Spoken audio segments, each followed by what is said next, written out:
Saudara tahu apa yang terjadi? Ketika seorang pendeta, pastor ya ketahuan melecehkan, apa yang dilakukan oleh gereja? Dipindah tugaskan. Cuma itu. Berikut beberapa kisah skandal di Alkitab. Harun membuat patung lembu emas, akhirnya bangsa Israel nyembah berhala. Anak-anak Imam Eli melakukan perzinahan dengan pelayan-pelayan bait Allah. Itu realita, saudara. Terus kita mau menghakimi dengan cara bagaimana? Itu yang penting sebenarnya. Ananias dan Safira memanipulasi laporan uang persembahan. Skandal keluarga Yakub. Samson tidak menghargai panggilan, hanya menghargai urapan. Daud menggunakan jabatan dan kekuasaannya untuk memanipulasi wanita. Yudas mencuri donasi jemaat untuk pelayanan Yesus. Ini skandal yang sekarang terulang lagi dengan warna yang berbeda. Pertanyaan saya sebelum lanjut, kita mau jadi hamba Tuhan yang kayak gimana gitu loh. Saudara, ada sebuah akun Instagram yang mencatat pendeta senior gereja manipulasi gue dan lakukan sexual abuse. Lalu komentar-komentarnya menulis seperti ini. Gue pernah ada di posisi itu, sedih banget sama kelakuan pendetanya. Padahal masih ada istrinya. Puji Tuhan gak terjadi apa-apa. Karena memang waktu itu gue ngelawan dan hampir gue pukulin pendetanya. Tapi gak bikin gue jadi trauma untuk pelayanan. Karena gue selalu ingat firman Tuhan di Kolose 3 ayat 23. Apapun yang lo perbuat, perbuatlah dengan segala hatimu seperti untuk Tuhan, bukan untuk manusia. Itu terjadi juga sama diri gue. Cuma dia bukan pendeta, tapi ketua choir ministry bertempat di mana gue melayani. Ada sebuah film namanya Spotlight. Yang pernah nonton Spotlight, angkat tangan. Spotlight, film Spotlight. Belum? Film ini adalah diambil dari kisah nyata bagaimana harian surat kabar Golden Boston Globe pada masa itu ya membongkar skandal pastor-pastor di gereja K dan ada ribuan anak yang dilecehkan.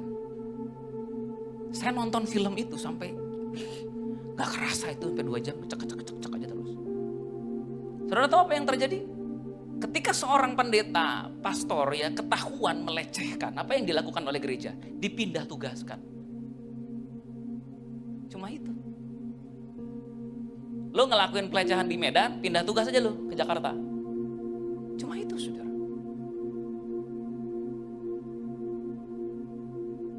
Jahat nggak? Jahat. Tapi kalau kita pakai spirit of judgment, kita menghakimi dengan adil tuh begini loh.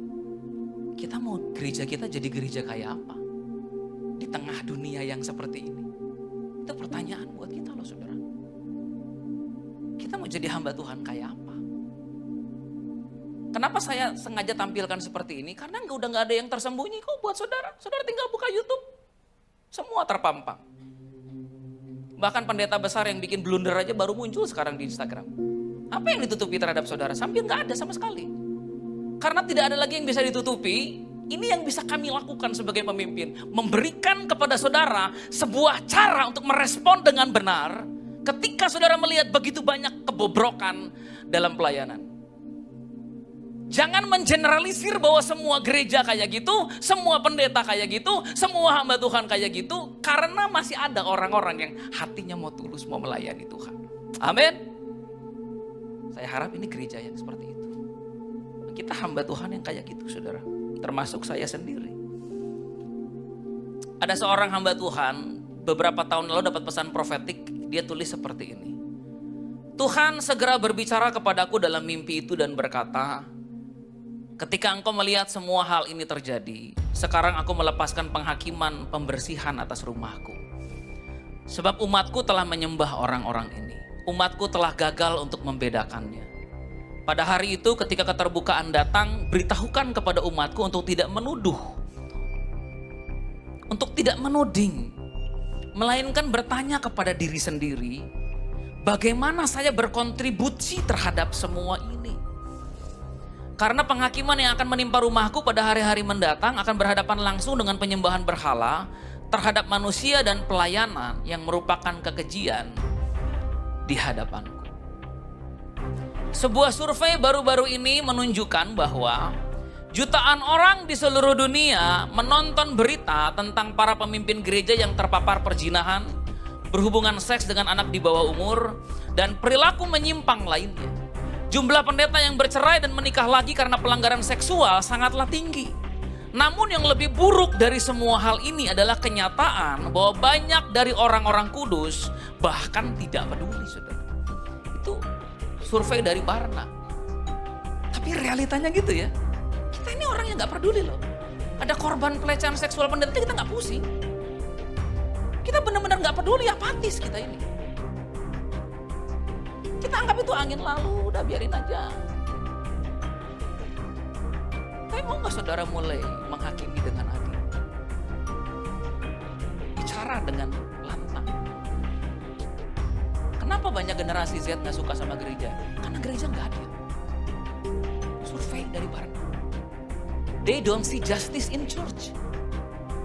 Mereka pengen lihat keadilan terhadap orang miskin, terhadap orang tertindas, terhadap orang susah.